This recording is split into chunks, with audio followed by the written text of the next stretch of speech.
नमस्ते। इस नए एक्सप्लेनर में आपका स्वागत है। आज हम एक ऐसी घटना की गहराई में जा रहे हैं जिसने 30 अप्रैल 2026 को पूरे मध्य प्रदेश को हिलाकर रख दिया था। जबलपुर के बरगी डैम का वो भयानक हादसा। हम बिल्कुल करीब से देखेंगे कि आखिर उस शाम नर्मदा क्वीन क्रूज पर ऐसा क्या हुआ जिसने खूबसूरत ट्रिप को एक भयंकर त्रासदी में बदल दिया। और सबसे जरूरी बात, वाटर सेफ्टी और टूरिज्म रेगुलेशंस को लेकर हमें कौन से वो कड़े सबक सीखने की जरूरत है जिन्हें अब और इग्नोर नहीं किया जा सकता। तो चलिए सीधे शुरू करते हैं। आगे बढ़ने से पहले जरा इस बात पर गौर कीजिए, एडवेंचर और लापरवाही के बीच फासला सिर्फ चंद मिनटों का होता है ना? कितनी गहरी बात। आमतौर पर जब हम किसी ट्रिप पर होते हैं तो रिस्क या खतरे के बारे में हमारे दिमाग में दूर दूर तक कोई ख्याल नहीं आता, लेकिन आज की हमारी ये चर्चा ये बताएगी कि कैसे एक बेहद शांत खुशनुमा शाम लिटरली कुछ ही पलों के अंदर एक भयानक बुरे सपने में बदल गई। इस पूरी घटना को समझने के लिए आइए पहले उस शाम की शुरुआत पर चलते हैं। नर्मदा पर सूर्यास्त। तारीख थी 30 अप्रैल 2026। जबलपुर में नर्मदा नदी का पानी बिल्कुल शांत था और नर्मदा क्वीन नाम का एक शानदार लग्जरी क्रूज अपनी यात्रा पर निकलता है। जरा उस माहौल को इमेजिन कीजिए। डेक पर लोग अपने परिवार और दोस्तों के साथ सूर्यास्त का मजा ले रहे हैं।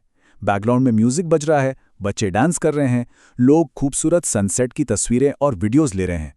हर तरफ बस हंसी खुशी का माहौल था। सब कुछ एकदम नॉर्मल, एकदम परफेक्ट। वहां मौजूद किसी भी इंसान को इस बात का जरा सा भी अंदाजा नहीं था कि अगले कुछ पलों में क्या होने वाला है। और फिर अचानक सब कुछ बदल गया। तूफान की दस्तक।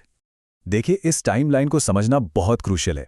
शाम के वक्त आसमान बिल्कुल साफ था, लेकिन देखते ही देखते कुछ ही मिनटों में वो हल्की और ठंडी हवाएं बहुत तेज झोंकों में बदल गईं।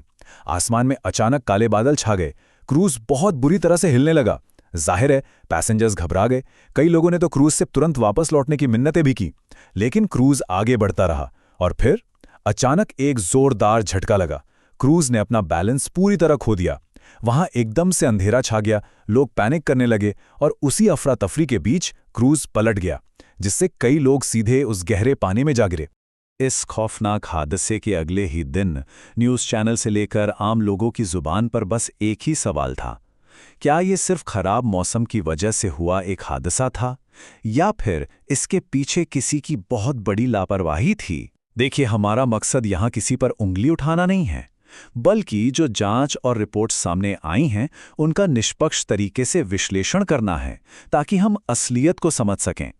तो चलिए अब उन क्रिटिकल सेफ्टी फेलियर्स पर नजर डालते हैं, यानी सुरक्षा में हुई वो बड़ी चूकें जो शुरुआती जांच में खुलकर सामने आईं।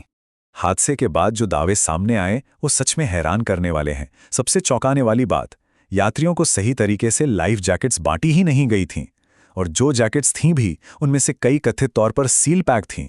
मतलब जरा सोचिए, इमरजेंसी के वक्त कोई उन्हें कैसे खोल पाएगा। इसके अलावा क्रू की तरफ से हालात को संभालने में काफ़ी देरी होने की बात भी सामने आई है। जांच में ये गंभीर सवाल भी उठ रहे हैं कि क्या खराब मौसम की चेतावनियों को पूरी तरह नज़रअंदाज कर दिया गया था, और क्या उस क्रूज़ पर तय लिमिट से बहुत ज़्यादा लोग सवार थे। ये सारे पॉइंट्स मिलकर एक बेहद खतरनाक लापरवाही की ओर इशारा करते हैं। अगर हम नियम और ज़मीनी हकीकत को आमने सामने रखकर देखें तो फ़र्क बिल्कुल साफ हो जाता है। एक तरफ हमारे आवश्यक सुरक्षा मानक हैं, जैसे आसानी से मिलने वाली लाइफ जैकेट्स, एक trained emergency response team, capacity limits का कड़ाई से पालन और मौसम के हिसाब से क्रूज को चलाना। लेकिन नर्मदा क्वीन की जो हकीकत सामने आई वो एकदम इसके उलट थी। सीलबंद जैकेट्स, क्रू का स्लो रिएक्शन, वार्निंग्स की अनदेखी और ओवरक्राउडिंग की आशंका। कागज पर नियम भले ही कितने भी कड़े हों, लेकिन उस दिन जमीनी हकीकत कुछ और ही बयां कर रही थी। अब आते हैं उस रात के सबसे दर्दनाक हिस्से पर, रेस्क्यू ऑपरेशन और इस हादसे की भारी कीमत। हादसा होते ही आसपास के लोकल लोग, गोताखोर और रेस्क्यू टीम्स बिना कोई वक्त गंवाए मौके पर पहुंच गए। रात भर बड़ी बड़ी सर्च लाइट्स की रोशनी में रेस्क्यू ऑपरेशन चलता रहा। इमेजिन कीजिए उस रात का मंजर, तेज हवाएं, घुप अंधेरा और पानी के बीच जिंदगी तलाश करने की जद्दोजहद। हालांकि कुछ लोग अपनी जान बचाकर तैरने में कामयाब रहे और कईयों को रेस्क्यू टीम ने सुरक्षित निकाल भी लिया, लेकिन दुर्भाग्य से कई लोग उस अंधेरे और गहरे पानी में ही फंसे रह गए। 13 ये सिर्फ एक नंबर नहीं है। इस हादसे में 13 लोगों ने अपनी जान गंवा दी। ये वो परिवार थे जो बस अपनी छुट्टियां मनाने, एक साथ कुछ खुशियां बांटने आए थे।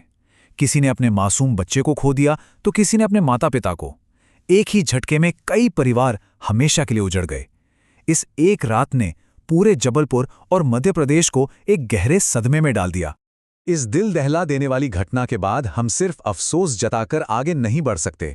हमारा आखिरी और सबसे अहम सेक्शन इसी बारे में है, वाटर टूरिज्म सेफ्टी रेगुलेशंस, वो कड़े सबक जो हमें सीखने ही होंगे।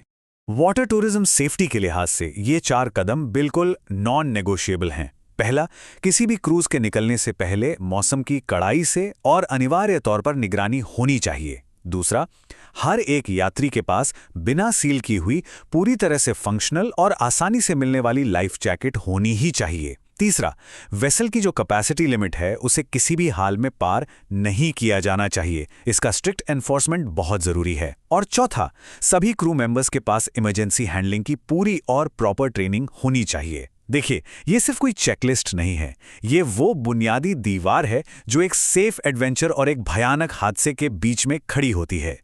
आज के इस एक्सप्लेनर को खत्म करते हुए एक बहुत ही अहम सवाल यहाँ पीछे छूट जाता है। अगर ये सारे सख्त सुरक्षा उपाय उस दिन वहां सही से लागू होते तो आज कितनी और जानें बचाई जा सकती थीं। बरगी डैम का यह हादसा कोई आम न्यूज़ स्टोरी नहीं है, बल्कि एक बहुत बड़ी वेकअप कॉल है। वाटर टूरिज्म रेगुलेशंस और टूरिज्म सेफ्टी प्रोटोकॉल्स को सीरियसली लेना अब वक्त की सबसे बड़ी मांग है। आज हमारे साथ जुड़ने के लिए बहुत बहुत शुक्रिया। इसके बारे में ज़रूर सोचिएगा और हमेशा अपनी सेफ्टी को लेकर सतर्क रहिएगा।